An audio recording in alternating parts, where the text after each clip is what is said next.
नमस्कार, मैं हूं स्नेहा पात्रो और चंद्रा टाइम्स में आपका स्वागत है।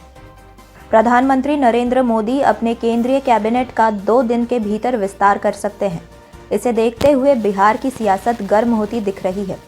देखना ये है कि राष्ट्रीय जनतांत्रिक गठबंधन में शामिल लोक जनशक्ति पार्टी से मंत्रिमंडल में किसे जगह दी जाती है। 2 टुकड़े हो चुकी एलजेपी में रामविलास पासवान की विरासत की जंग जारी है। पार्टी पर चिराग पासवान और उनके चाचा पशुपति पारस के अपने अपने दावे हैं। इस कैबिनेट विस्तार के साथ या तो चिराग पासवान का पीएम मोदी से मोह भंग हो जाएगा, या अगर चिराग को मंत्रिमंडल में जगह दी जाती है तो मुख्यमंत्री नीतीश कुमार की नाराजगी तय है। ये देखना दिलचस्प होगा कि एनडीए में एलजेपी के किस टुकड़े को असली एलजेपी के रूप में जगह दी जाती है। चर्चाओं पर विश्वास करें तो मोदी मंत्रिमंडल में बिहार से जेडीयू और बीजेपी के साथ एलजेपी को भी जगह दी जाएगी।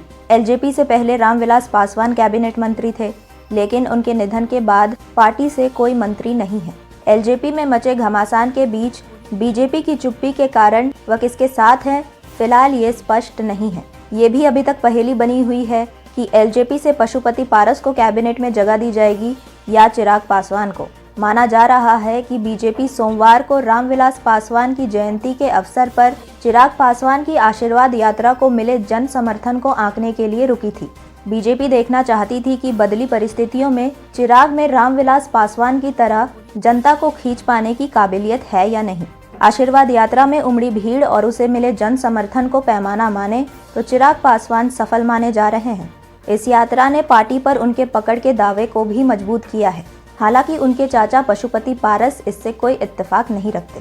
चिराग की यात्रा के बाद बीजेपी भी अपने नतीजे तक पहुंची होगी। मंत्रिमंडल में जगह की बात करें तो चिराग ने फिर से दोहराया कि एलजेपी को तोड़ने वाले 5 सांसद संसद में अलग गुट तो बन सकते हैं, लेकिन वे एलजेपी सांसद नहीं कहे जा सकते। ऐसे में उन्हें मंत्रिमंडल में बतौर एलजेपी सांसद की जगह देना उन्हें स्वीकार नहीं है।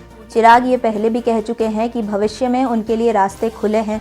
एलजेपी में अपनी मुश्किल पर बीजेपी की चुप्पी को लेकर भी वे असंतोष का इजहार कर चुके हैं। इसके बावजूद उन्हें प्रधानमंत्री मोदी से उम्मीद है कि राम अपने हनुमान का वध होता नहीं देखेंगे। भाजपा के सामने बिहार में नीतीश सरकार को बचाते हुए एलजेपी को साथ लेकर चलने की बड़ी चुनौती है।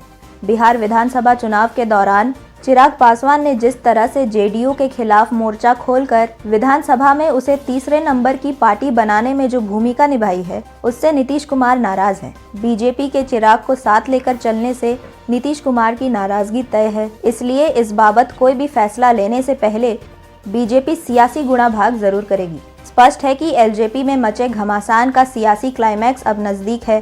पीएम मोदी के मंत्रिमंडल विस्तार के साथ एनडीए के नज़र में असली एलजेपी का फैसला हो जाएगा। देखना यह है कि इसके बाद होता क्या है।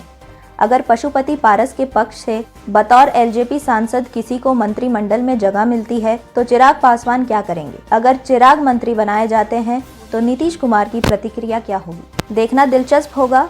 खबरों के साथ लगातार बने रहें चंद्रा टाइम्स में और चैनल को सब्सक्राइब करना न भूलें।